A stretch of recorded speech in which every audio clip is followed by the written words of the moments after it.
سورة الجمعة. بسم الله الرحمن الرحیم.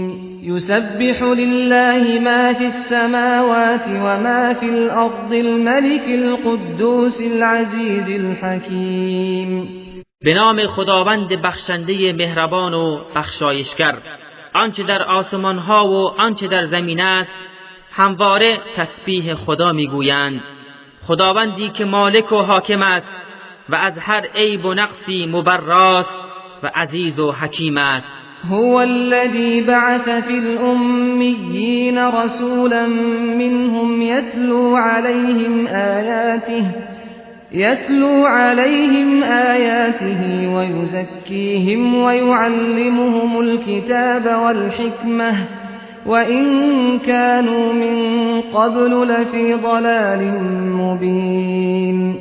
او کسی است که در میان جمعیت دست نخوانده رسولی از خودشان برانگیخت که آیاتش را بر آنها میخواند، آنها را تزکیه میکند و به آنها کتاب یعنی قرآن و حکمت میآموزد، هرچند پیش از آن در گمراهی آشکاری بودند.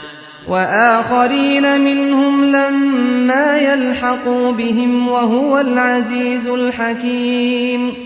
و رسول است بر گروه دیگری از مؤمنان که هنوز به آنها ملحق نشده اند و او عزیز و حکیم است. ذلك فضل الله يؤتيه من يشاء والله ذو الفضل العظیم. این فضل خداست که به هر کس بخواهد و شایسته بداند میبخشد و خداوند صاحب فضل بزرگ است.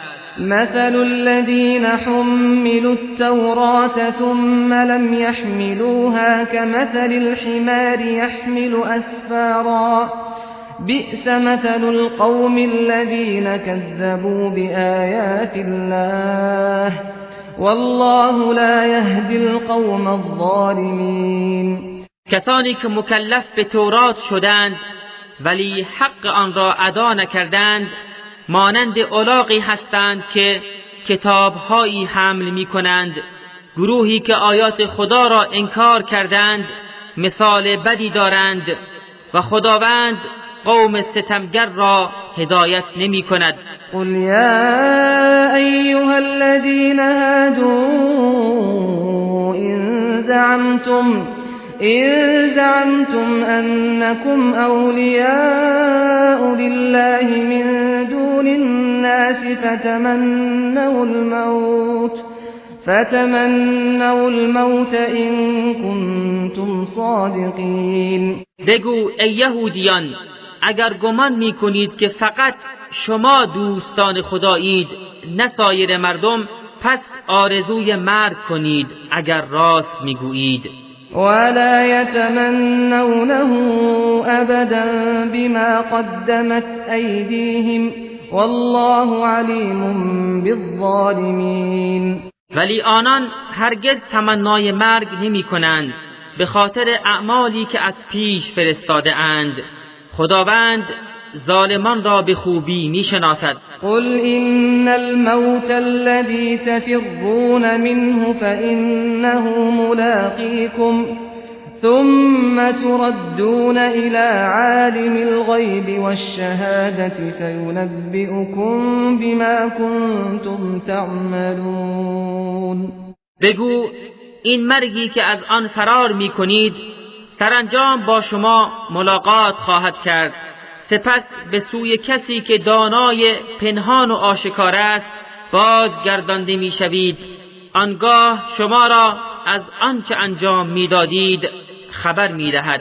یا ایها الذین آمنوا اذا نودی للصلاة من یوم الجمعة فاسعوا الى ذکر الله وذروا البیع ذلكم خیر لكم ان کنتم تعلمون.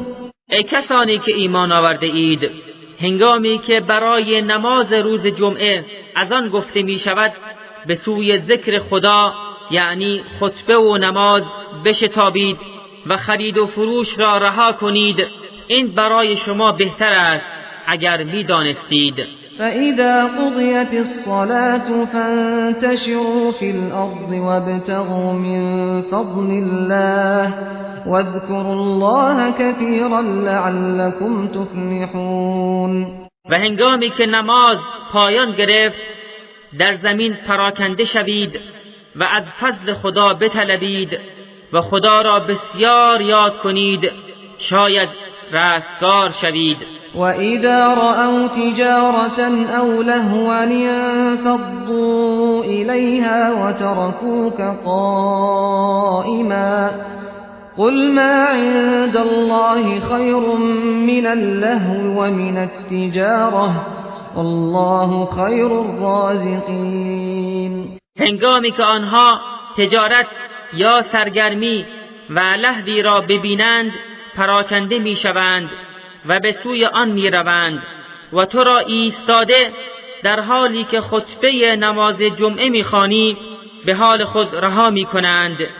بگو آنچه نزد خداست بهتر از لهو و تجارت است و خداوند بهترین روزی دهندگان است.